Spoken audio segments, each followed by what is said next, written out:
Hi everyone, in front of me I've got a REALME 11 Pro and let me share with you how to soft reset this device.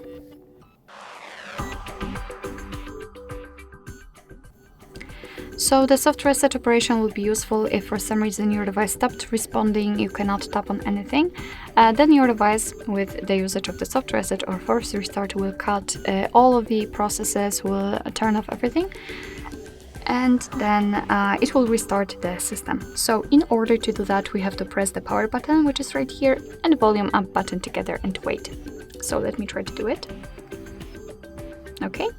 As you can see, of course, we've got this restart option, but let's pretend that we cannot tap on it because our screen does not work properly. We've got the black screen, which is good. I felt the vibration. We've got also the developer's logo, which simply means that our device is restarting the system. So after turning it on, it should work properly. Alright, so that will be all. Thank you so much for watching. I hope that this video was helpful, and if it was, please hit the subscribe button and leave the thumbs up.